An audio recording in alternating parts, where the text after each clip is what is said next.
integrative medicine is quite a bit different than alternative therapies. We've been offering mindfulness-based programs for people with cancer and their family members and loved ones for 27 years.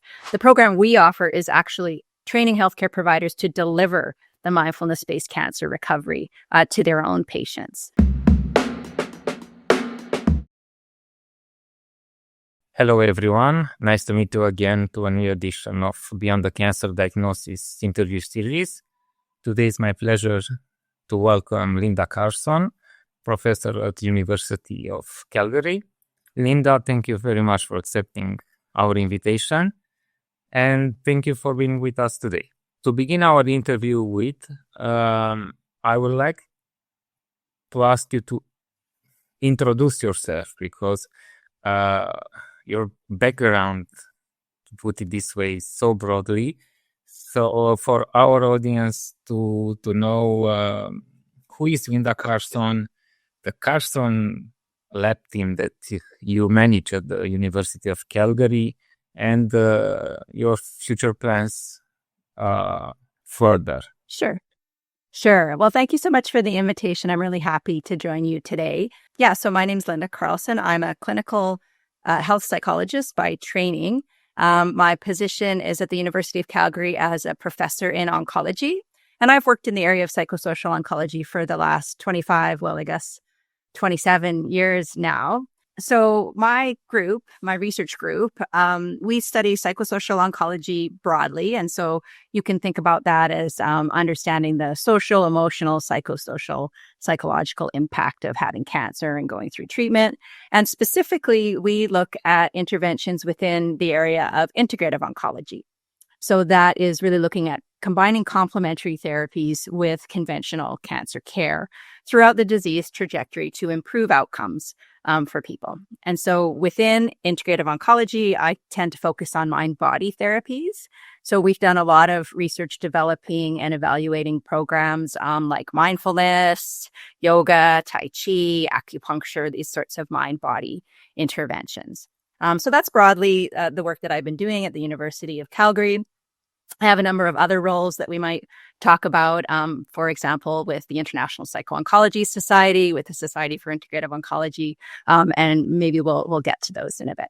You mentioned IPOS, the International Psycho-Oncology Society. I know that now you are editor-in-chief of the official journal of IPOS, which is the Journal of Psychosocial Oncology Research and Practice. Could you share us more about what is the mission of this journal? Sure. Well, it's really been an honor to be part of launching this new journal, which is the official journal of the International Psycho-Oncology Society. We launched it in 2019, and the idea was to provide an open access forum to really have a home for our global membership to be able to publish this groundbreaking research in psychosocial oncology.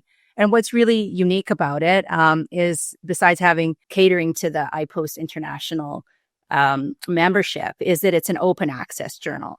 And so what that means is it's an emphasis on accessibility. So our articles are not published behind a paywall. You don't have to have a subscription. It's free access. Every single thing that's published in the journal is available to every single person worldwide who has internet. So that's for people in developing nations. This is for people with cancer, the patients, the family, the caregivers, the media. Often those groups of people don't have access to articles that are published behind a paywall in a traditional publishing model. So having the open access really expands the accessibility of the research, hopefully the implementation and the dissemination. And it's also good for our members because open access publications tend to be downloaded more, cited more, read more. So it's really been an exciting initiative with IPOS to launch that. And it's just grown in impact and scope over the last 5 years since we've been running the journal. You mentioned that it's free access, which is also very important because I'm from Eastern Europe, geographically speaking, and usually we have issues accessing some articles from some journals, and except of the abstract, we can't access. And this helps us a lot of, especially in practice, because we are reading the latest news or the latest development in psychosocial oncology, which is a very important things for us. You are also the past president of Society of Integrative Oncology. I know this is one of your, let's say, sole positions, to put it this way. You enjoyed and love so much this work within Society of Integrative I Oncology. really do. Yeah. It's been the last 10 years I've been involved with SIO and really, began by getting involved in clinical guidelines work and then committee work, research and communications. And then I joined the board and I was on the executive for many years, up to, president-elect president. And now I'm past president. But SIO is such a wonderful, it's really the premier organization focusing on specifically integrative therapies to improve the lives of people with cancer. And I love SIO because its emphasis on being patient-focused, but also evidence-based and combining the best of conventional and complementary therapies. And it's just a wonderful group of people. And when we are talking about integrative oncology, what exactly we are thinking or what exactly we are speaking about? Different parts Sure. or different therapies or... Could you explain a little? Yeah, the sure. So knowledge? you can think about the therapies in kind of three broad groups. So there's like lifestyle-based therapies, and that would be nutrition, exercise, getting proper sleep, that sort of thing, stress management. So sort of the lifestyle-based things. And then there's the mind-body therapies like I talked about.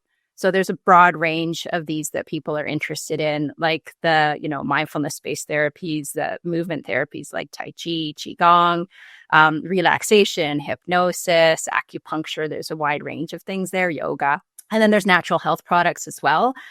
So many people at SIO are interested in looking at how vitamins, herbs, supplements can also help people with cancer. And really, all of it is grounded in the evidence. So we're very research focused, looking at evaluating these kinds of therapies in a rigorous way, and then also working with patients and with patient organizations to disseminate the findings that we have through our conferences and through things like clinical practice guidelines that we've been producing. What I want to ask you, you mentioned the fact that it's evidence-based.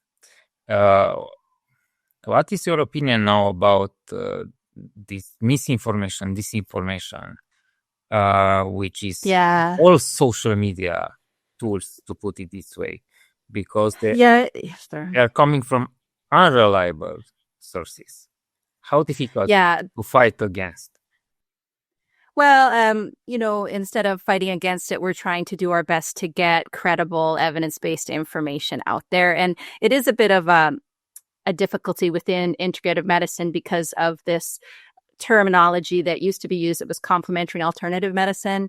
And so trying to make that real distinction between alternative therapies, which are not often evidence-based, which may be promoted to be used as a substitute for conventional care, like surgery, chemo, radiation. They're saying do this instead.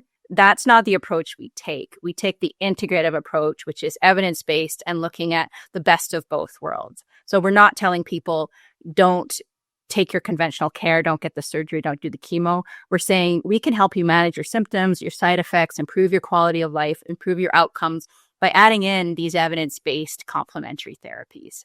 So really just trying to get the word out that integrative medicine is quite a bit different than alternative therapies.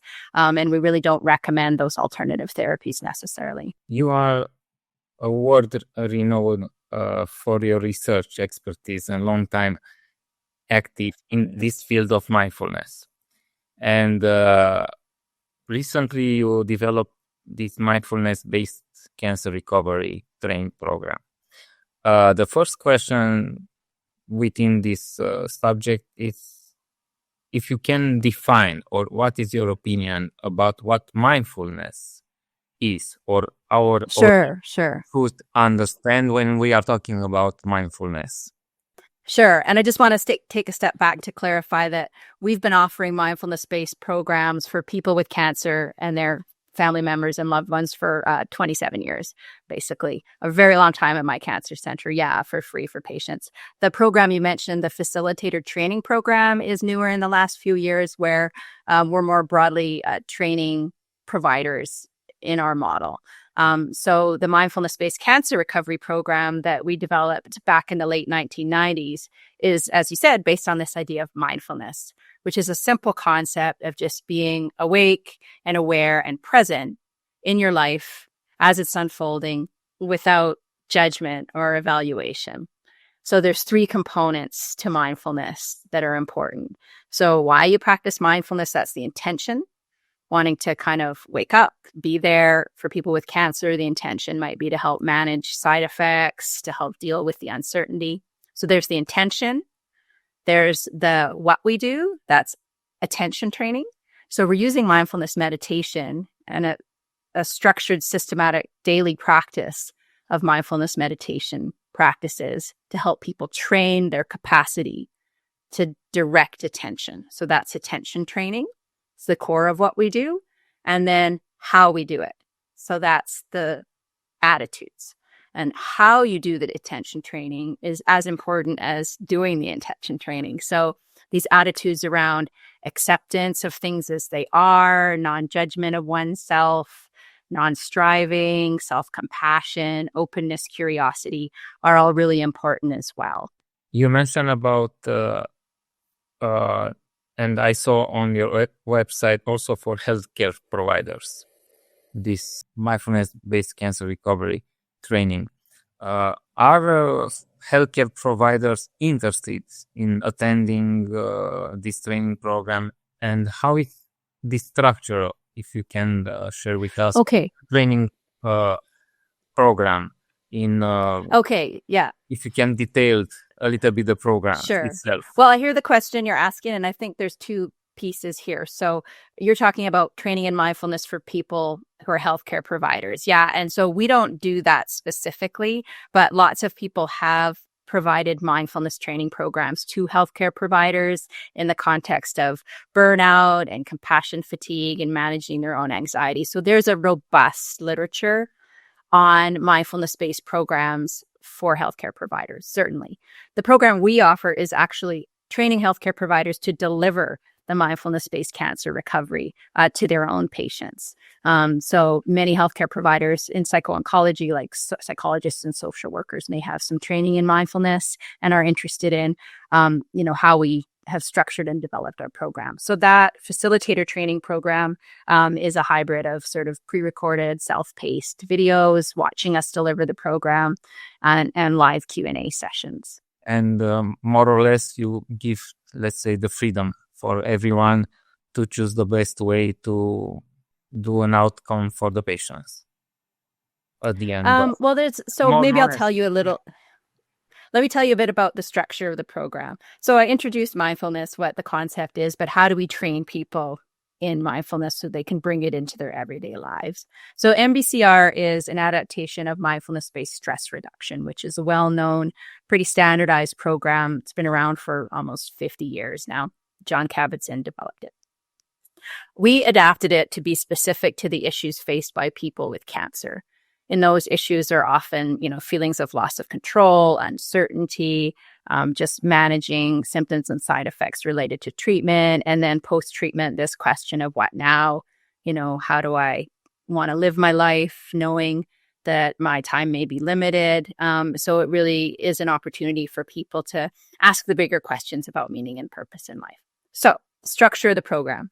It's 9 weeks long. It's a group-based program. We do 15 or 20 people at a time who join the program, either online or in person. We've done it both ways. And so each week builds upon the previous week. And we start by talking about what is mindfulness and doing some practices. So each session is some discussion, but then a lot of practice. And the practices include mindful movement. So reconnecting with the physical body, doing a bit of yoga-based practices, but really it's about embodying awareness in the movement. And then we do different meditation training exercises. So beginning with something called a body scan, which is you just lying down and just moving attention through different parts of the body. And so we train awareness through body scan. And then as weeks go, we introduce sitting meditations, walking meditations, further movement practices. And then there's lessons or teaching around the stress response, around how our mind and body are connected through the nervous system, about the stories we tell ourselves and how they can cause rumination and worry. And, all these are different ways of training the ability to be in the present moment, to be mindful. And in addition, people practice meditation using guided tracks every day. So they practice a little bit of movement and a little bit of meditation throughout the 9 weeks of the program. So after they've been doing that for a couple of months, the idea is to make it more of a habit to be in the present moment rather than ruminating about the past or worrying about the future, and having that sort of spill over into all aspects of life. So when people are frustrated, when they're scared, when they're going through treatments, they can call upon this whole toolkit of techniques they've used. So that's a little bit of an overview of the program. You mentioned the rumination. And rumination is one of the parts of coping with cancer, more or less. And coping with cancer, it's one of the issues that each oncological patient learns as a process during the cancer trajectory. What is your view about this broadly concept of coping with cancer? Sure. Well, a useful framework for thinking about coping is to break it down into problem-focused coping and emotion-focused coping. And so there's lots of problems when you're diagnosed with cancer that are more procedural, right? It's like, okay, I have to figure out how to get to the treatments and, sort of all the logistics. And people are pretty good at that, at sort of solving the problem and doing what they need to do to get to the treatment center, to arrange rides, to take care of all that. But this part that's more difficult is this emotion-focused coping, right? And so often people with cancer sort of stuff that down a little bit, especially at the beginning. But then everything comes up, right? The fear of mortality, the wondering what the future holds, the fear of recurrence, which is very profound. Maybe the rumination in the past, like, why me? Why did this happen? And what if, what might happen in the future? And so all of that has to be dealt with somehow. And so the mindfulness-based training is actually a really good container for managing emotion-focused coping and dealing with all those bigger questions, the existential questions, the psychological questions, the difficult emotions that are coming up. So both the mindfulness program that we do specifically, but also other psychosocial oncology treatments like individual counseling or support groups can all be really helpful with this more emotional part of coping with cancer. Because what we are trying to do as specialists is to transform this emotional part of the patient more or less into rational, because rational in maybe decision making further or accepting this new reality. Which is, from my expertise or point of view, one of maybe the most difficult parts to accept this new reality, like a shock. Absolutely. Yeah. I have lived a life and now I'm in totally other reality. And yeah, it's chaos. And, cancer, and you said be more rational. It's not that people aren't rational, but it's more in facing the difficult emotions that arise without judgment. So saying, yeah, I'm scared and that's normal. I'm angry. I don't understand how this happened and that's okay. So it's more of an approach of acceptance and kindness and allowing the different emotions to come and go. And, mindfulness is based on these meditation principles about recognition of change and uncertainty. So the only certainty in life is constant change, right? So trying to make things fit in a specific box or be a certain way is a losing battle because you're fighting against the nature of reality. So it's learning to kind of ride the wave. There's lots of ups and downs, and acknowledge that there's lots that we don't know and there's lots that we can't control, because people often feel like we have more control over the course of our lives than we actually do. And so coming to terms with that lesser sense of control doesn't have to be frightening. It can be empowering in a way because we're learning things we can't control to let them go. But there's so many things we can do with all these tools we're learning about regulating our physiology, regulating our emotions, responding mindfully to things that come up, looking at alternative points of view or different stories we can tell ourselves about what all this means. So for many people who go through our program, it's an opportunity to completely re-examine how they live their lives and even what brings meaning and purpose and their sense of connection and spirituality. So it can go very deep and be transcendent for many people as well. One of your latest articles that I wrote, that I read, in which you are a co-author, approached the topic of psychedelic assisted therapies. That's right. I have to admit that this is a new field of expertise among psychoncology, and for me it's a new term. Would you be able to develop what means exactly? Sure. And the need to develop maybe other therapies to improve cancer care for oncological patients? Yeah, so this is really an interesting, I guess, extension of the types of mind-body therapies that we've already been interested in. And so psychedelic agents like, for example, psilocybin from magic mushrooms or LSD, create altered perceptions and often a mystical experience for people.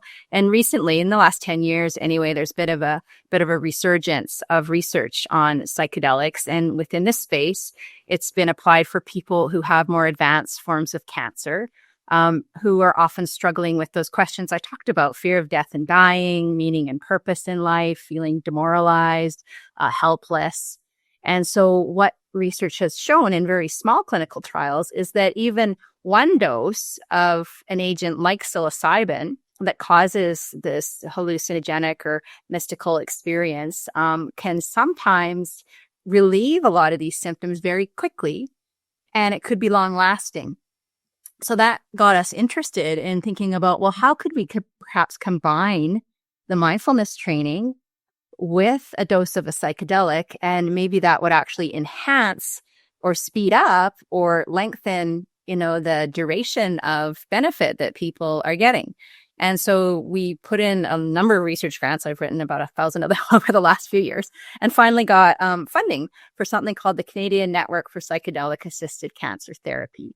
And it's a large grant to fund an entire network of people across our country who are all working in this space. So there's sort of number of stakeholder groups. So the people with cancer are at the center of this, and their family members, the clinicians like the oncologists, the nurses who provide care, the psychosocial and palliative care clinicians who we're going to train to deliver this type of intervention, the policymakers, because we need to look at regulations and access and that kind of thing. So it's a really big network, and our intentions are to, first of all, do a very systematic research priority setting exercise where we're going to ask all the stakeholders, what are your questions in this space? What are the unanswered questions? Build a research agenda. And we're designing some clinical trials now. We're starting with a smaller pilot trial, looking at whether this psilocybin-assisted therapy can help people with advanced cancer experiencing these symptoms of demoralization and helplessness and fear of death and dying. And then we'll be doing a Canada-wide clinical trial, a larger one, after that. And then hoping to influence policy and train people within our publicly funded cancer centers to be able to offer these kinds of therapies if they're beneficial. This seems like a tremendous project. Yeah. And congratulations for this, because we need, as former US President Kennedy said, we need people to think things that don't exist. And this is more or less on that area. We have to imagine things that we can do that now we can't see to help the cancer patient during this illness trajectory. We were talking. Yeah. I'm just going to say there's a lot of interest and a lot of excitement within the patient community around the potential for this really being transformative. So we'll see as we move forward. We are looking forward to see the first results and then to have the first conclusions. Till now, we've discussed about coping, rumination, and at the end, the acceptance, more or less, of the new condition. But where is hope in our story? And more, what I would like to approach is this question that I like to ask my guests. Too much hope, it's a false hope. Are you agree or disagree, or what do you think about hope in general in cancer care? Sure. Yeah, I don't think there can ever be too much hope. It's around where your hope is directed. So hope is really important. Feeling hopeless is not good. It's a symptom of depression, and it can lead people to feeling like giving up and they're demoralized. So hope is really important. But hope can exist in any context, right? Even if you're in the last days of your life, you can hope for comfort. You can hope for lack of pain. You can hope for a good death. You can hope that your family members are there, and your family members can hope the same thing for you. And so having hope is really, really quite important for everybody, no matter what the circumstances are. It's just the focus of the hope that changes. But the process of hoping is really important to maintain, in my opinion. Yeah. Since we are approaching the end of the interview, I noticed that you all the time mention the cancer patients and family. And as we all know, as specialists, that family support, it's increasing almost with 50% the chances for each cancer patient to recover. And what I want to ask you, like a final question, is cancer a disease that you can battle by yourself or caring by yourself? Yeah, I think you know the answer to that. No, it's a family disease. It's a community disease. We know how important social support is for the patient, the person with cancer, but support for the support people, for the family members, the caregivers, we call them informal caregivers. They also need to have access to support, to care. Like, for example, our mindfulness programs have always been open to caregivers. And often we have people come with a support person. And they benefit in their own way. I mean, it's certainly stressful enough being a caregiver. So I think an acknowledgement of the needs of the caregivers as well is really important, because they are the ones doing the day-to-day, taking care of the person with cancer, and ultimately perhaps having to say goodbye, and having all kinds of bereavement issues. And, we need to think about them in a holistic way when we think about cancer care and psychosocial oncology. I asked this because